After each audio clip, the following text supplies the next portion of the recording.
معزز سامعین، اندلس اور ہسپانیہ کا نام سنتے ہی ہر مسلمان کا دل دھڑکنے لگتا ہے۔ ذہن 800 سال پر محیط اس کے شاندار ماضی کی حسین وادیوں میں کھو جاتا ہے کہ جب یہاں عظیم الشان اسلامی تہذیب پروان چڑھی تھی، جس سے یورپ نے فیض حاصل کر کے اپنے عہد جدید کا آغاز کیا۔ یہ خطہ مسلمانوں کے دور میں پورے یورپ کے لیے روشنی کا مینار سمجھا جاتا تھا۔ ناظرین، سب سے پہلے ہم اندلس کے محل وقوع پر بات کریں گے کہ یہ خطہ کس جگہ واقع ہے اور اطراف کا زمینی نقشہ کیا ہے۔ اندلس ایک جزیرہ نما ہے جس کے مشرق اور جنوب میں بحیرہ روم بہتا ہے۔ عرب جغرافیہ دان ادریسی کے قول کے مطابق اس ملک کا طول تقریباً 1100 میل اور عرض 600 میل کے لگ بھگ ہے۔ قرطبہ، غرناطہ، مرسیہ، ترتوشیہ اور قسطالیہ یہاں کے مشہور صوبے رہے ہیں۔ جبل السل، جبل البرانس اور جبل الطارق اس کے مشہور پہاڑی سلسلے ہیں۔ 2 درجن کے لگ بھگ دریا ان بلند و بالا پہاڑوں سے بہ کر سرزمین اندلس کے چپے چپے کو سیراب کرتے ہوئے بحیرہ روم اور بحر اوقیانوس میں جا گرتے ہیں۔ اندلس آب و ہوا کے لحاظ سے یورپ کے تمام ممالک سے بہتر اور معتدل ہے۔ چاندی، سونا، پارا، قیمتی پتھر اور عمارتی پتھر یہاں کی خاص معدنیات۔ گندم، چنا، سنترے، بادام، انار، کیلا، آڑو، سندل، زعفران، ادرک اور عود یہاں کی اہم ترین پیداوار شمار ہوتی۔ یہی وجہ تھی کہ یہ علاقہ ایک زمانے میں پورے یورپ کے لیے اہم ترین ملک کی حیثیت رکھتا تھا۔ ناظرین، اگر ہم اسلام سے پہلے کی بات کریں تو زمانہ قبل از مسیح سے اندلس پر رومیوں کی حکومت چلی آ رہی تھی، مگر ولادت عیسیٰ علیہ السلام کے 5 صدیوں بعد مشرقی اور مغربی یورپ سے غیر متمدن گات قوموں کے طوفانی حملوں نے اندلس کی رومی حکومت کے پر خدشے اڑا دی۔ اگرچہ گات عیسائی مذہب قبول کر چکے تھے، مگر عیسیٰ علیہ السلام کے سچے دین کے مٹ جانے کے بعد وہ بھی کفر و شرک کی وادیوں میں بھٹکنے لگے تھے۔ 2 صدیوں تک یہ ملک گات قوم کے ہاتھوں میں یرغمال بنا رہا۔ ان کے دور حکومت میں پادریوں کو کھلی چھٹی تھی کہ وہ جو چاہیں کرتے پھریں۔ چنانچہ اندلس کی غیر سیاسی اقلیتیں پادریوں کے ظلم و ستم کے بوجھ تلے سسک سسک کر مرنے لگی۔ گات قوم کے آخری بادشاہ وٹیزا نے جب پادریوں کی زیادتیوں سے عوام کو گھٹ گھٹ کر مرتے دیکھا تو اس نے مذہب کے نام پر انسانیت کے اس قتل عام کو روکنے کا ارادہ کیا، مگر پادریوں کا اثر و رسوخ بادشاہ سے کہیں زیادہ بڑھ چکا تھا۔ انہوں نے سازشیں کر کے وٹیزا کو قتل کروا دیا اور ایک تشدد پسند فوجی جرنیل راڈرک کو تخت شاہی پر لا بٹھایا۔ اس واقعے سے بہت سے امراء اور وٹیزا کے رشتہ دار نئے بادشاہ کے مخالف بن گئے اور اس کا تختہ الٹنے کے کسی بھی منصوبے میں تعاون کے لیے تیار ہو گئے۔ چنانچہ مسلمان جو اس ساری صورتحال پر بڑی باریکی سے نظر رکھے ہوئے تھے، انہوں نے اس موقع سے فائدہ اٹھانے کا فیصلہ کر لیا۔ اگر مسلمانوں کی بات کریں تو اس وقت مسلمانوں کی طاقت اور جغرافیائی حدود بہت مستحکم تھی اور روز بروز اس میں اضافہ ہو رہا تھا۔ مرکز میں بنو امیہ کا اہم فرمانرواں ولید بن عبد الملک خلیفہ تھا، جو اپنے ایک عظیم جرنیل موسیٰ بن نذیر کے ہاتھوں شمالی اور مغربی افریقہ کو زیر نگی کر کے اسلامی سلطنت کی حدود مراکش کے شہر طنجہ تک پہنچا چکا تھا، جہاں سے اندلس بس چند میل کے فاصلے پر تھا۔ لیکن حملہ کرنے میں بس ایک رکاوٹ تھی اور وہ تھی سمندر کی مسافت، یعنی مسلمانوں اور اندلس کے درمیان بحیرہ متوسط حائل تھا، جس کا عرض تقریباً 40 کلومیٹر تھا۔ ناظرین، جیسا کہ آپ جان چکے ہیں کہ افریقہ کے گورنر موسیٰ بن نذیر تھے، جو ایک عظیم تابعی ہونے کے ساتھ حضرت تمیم داری سے حدیث بھی روایت کرتے تھے اور بڑے بھاری بھرکم لحیم و شہیم انسان تھے۔ یہی وہ جرنیل تھے جنہوں نے 10 سال تک افریقہ میں جہاد کیا اور افریقہ کی بربر قوم جو وحشت اور خون ریزی میں اپنا ثانی نہیں رکھتی تھی، اس کی مکمل سرکوبی کی اور 1 لاکھ سے زائد بربری جنگجوؤں کو قیدی بنا لیا، جس میں سے اکثر لوگ اسلام قبول کر کے لشکر محمدی کے سپاہی بن گئے تھے، جو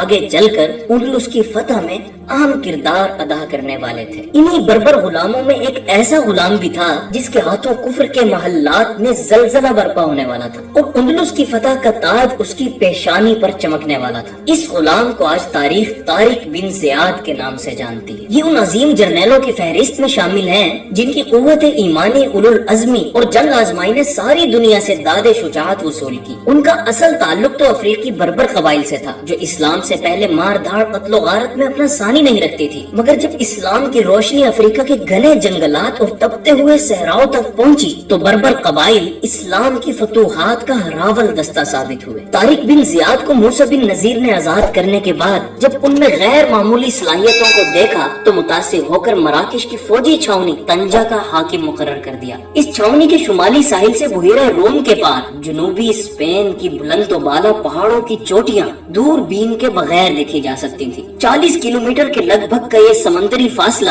طارق بن زیاد کے لیے کچھ حیثیت نہیں رکھتا تھا۔ طارق بن زیاد اس ساحل کے پار موجود اسپین کی دھندلی لکیر پر نگاہ ڈال کر روز یہ سوچا کرتے تھے کہ آخر وہ دن کب آئے گا جب ہم اس سرزمین کے مظلوم باسیوں کو ظلم و جبر کی حکمرانی سے نجات دلا کر اس ظلمت کدے میں دین اسلام کا چراغ روشن کریں گے، مگر اس کے لیے ضروری تھا کہ امیر موسیٰ بن نذیر کو خلیفہ ولید کی طرف سے اجازت مل جائے۔ ناظرین، موسیٰ بن نذیر اسپین پر حملے کے لیے سنجیدہ تھے، مگر اس سے قبل وہ مراکش کے ساحل پر طنجہ کے قریب واقع نصرانیوں کے آخری مضبوط مرکز سبتا پر قبضہ کرنا ضروری سمجھتے تھے، جو اسپین کے بادشاہ راڈرک کے نائب کاؤنٹ جولین کا مضبوط گڑھ تھا، اور کاؤنٹ جولین بہت بڑا جنگجو کمانڈر تھا۔ اسلامی لشکر 2 حملوں کے باوجود سبتا کو اس کے آہنی ہاتھوں سے نہیں چھین سکا تھا، مگر اچانک ایسا واقعہ پیش آ گیا جس کے بعد اس نیک کام میں دیر کی کوئی گنجائش باقی نہیں رہی۔ ہوا یہ کہ حاکم سبتا کاؤنٹ جولین کی بیٹی فلورینڈا اسپین کے دارالحکومت راڈرک کے محل میں تعلیم و تربیت حاصل کر رہی تھی۔ راڈرک پرلے درجے کا بے حیا، عیاش اور درندہ صفت انسان تھا۔ اس نے فلورینڈا کی عصمت پامال کر ڈالی۔ مظلوم لڑکی نے باپ کو خفیہ مراسلہ بھیج کر اس قیامت خیزی کی خبر پہنچائی۔ کاؤنٹ جولین غصے سے بے تاب ہو گیا، مگر کر کچھ نہیں سکتا تھا، اس لیے بس خون کے گھونٹ پی کر رہ گیا۔ اس میں اندلس کے بادشاہ کے خلاف احتجاج کی سکت بالکل نہیں تھی۔ آخرکار اس نے تہیہ کر لیا کہ عرب کے جاں بازوں کو اسپین کا راستہ دکھا کر وہ راڈرک سے اس زیادتی کا بدلہ ضرور لے گا۔ اس نے اپنی ناراضگی کو پوشیدہ رکھا اور دارالحکومت پہنچ کر بادشاہ کے سامنے نہایت مؤدبانہ اور نیاز مندانہ انداز میں التجا کی اور کہا، فلورینڈا کی ماں موت و حیات کی کشمکش میں مبتلا ہے، اسے میرے ساتھ سبتا جانے کی اجازت عنایت کیجیے۔ راڈرک نے اسے اصل واقعے سے لا علم سمجھتے ہوئے اس بات کی اجازت دے دی۔ جولین فلورینڈا کو لے کر روانہ ہوا تو راڈرک نے کہا، میں نے سنا ہے کہ افریقہ کے باز بہت عمدہ ہوتے ہیں، میرے لیے چند باز بھجوا دینا۔ جولین نے جواب دیا، میں ایسے باز بھیجوں گا جو آپ نے پہلے کبھی نہیں دیکھے ہوں گے۔ سبتا پہنچتے ہی جولین نے موسیٰ بن نذیر سے رابطہ کیا اور انہیں اپنی حمایت کا یقین دلاتے ہوئے فوراً اسپین پر حملہ کرنے کی ترغیب دے ڈالی۔ موسیٰ بن نصیر نے موقع غنیمت جانتے ہوئے دربار خلافت سے اجازت مانگی، مگر خلیفہ ولید نے کہا کہ پہلے چھاپا مار حملے کرو اور مسلمانوں کی سمندر کی ہولناکیوں میں مت ڈالو۔ موسیٰ نے جواب بھیجا،